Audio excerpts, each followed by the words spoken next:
Happy Easter. This is Jake Wynn from Winning History. I am in Williamstown, Pennsylvania this morning. Talk to you about one of my favorite places in my hometown here in Williamstown, where I grew up and first got an interest in some of the history of the coal region. We're at the location of Williamstown Tunnel, which you can see behind me.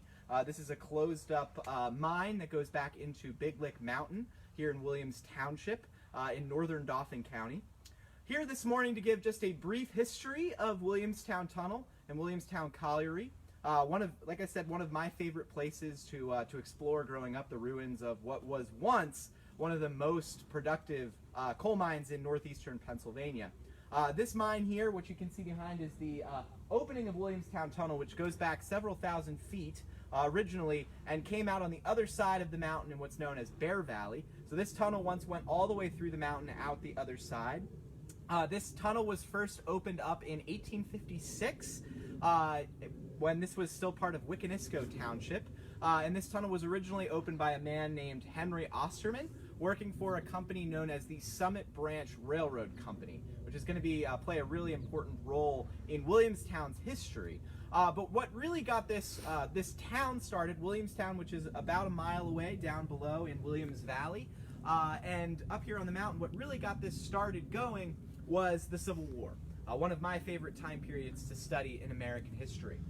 The Civil War got Williamstown started because during the war, the Union Army needed a lot of anthracite coal. It's running its navy off of anthracite coming out of northeastern Pennsylvania from places like Schuylkill County, Carbon County, Luzerne County, and so this drives up the price of coal. It becomes very worthwhile for investors in places like Philadelphia, New York, and Boston to invest in coal lands in this part of Pennsylvania.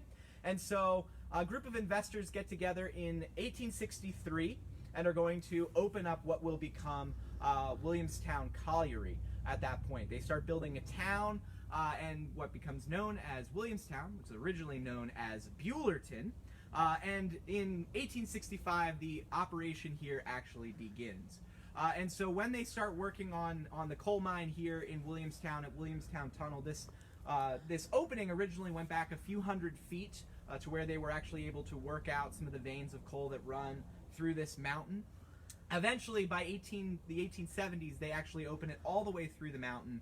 And by that point, this had become the most prosperous, most productive coal mine in not just Pennsylvania, but basically around the entire world. Hundreds of thousands of tons of anthracite coal being shipped out of this tunnel right past me and out to one of the largest breakers in the world, where they process all of that coal, get it ready for sale, and eventually ship it off to Harrisburg, Philadelphia, Baltimore, Washington, and many other cities across the mid-Atlantic states.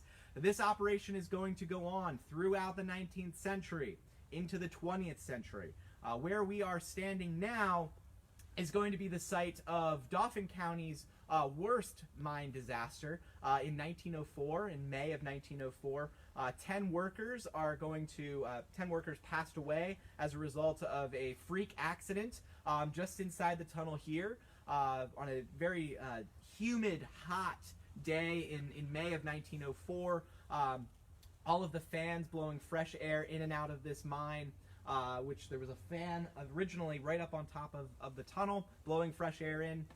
The air got inverted, which means that the fans were no longer functioning properly, and all of the fumes from not only mining but also from the locomotives that ran in and out of this mine filled the tunnel with toxic gas, which is going to cause dozens of miners to succumb to pass out from lack of oxygen, and 10 of them actually are going to pass away as a result of it. And so this is the site of that disaster. This is going to be where all of the victims are going to be brought out and they're going to try to resuscitate them. Of course, there are several men that are not going to be able to be resuscitated.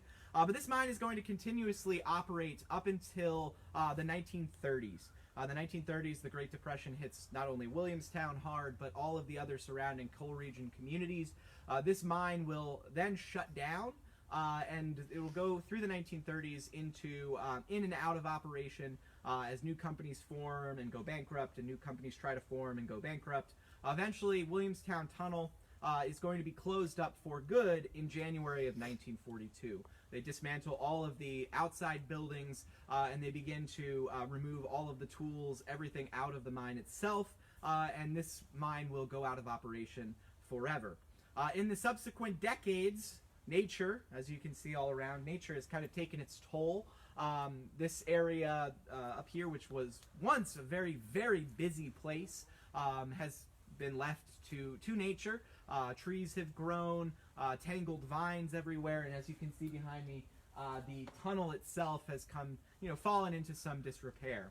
But in the early 2000s, as I was growing up around Williamstown, this is one of my favorite places that I used to come to, because from all around this little pocket of Big Lick Mountain, you can see the remnants of what was once an operation that employed more than 1,000 men and boys who worked up here producing anthracite coal. It is one of my favorite places because of that. Had family that worked here, and this is a place that I come and really got my first interest in the history of not only Williamstown, of Williams Valley, but of the coal region and of the industry. So thank you so much for watching this morning. I hope you enjoyed this short video. We're going to be doing more of these in the future. And if you have any questions or comments, feel free to leave a comment below. And we'll be posting this video up on the Winning History blog as well. And hope you all have a happy Easter, and thank you again for watching.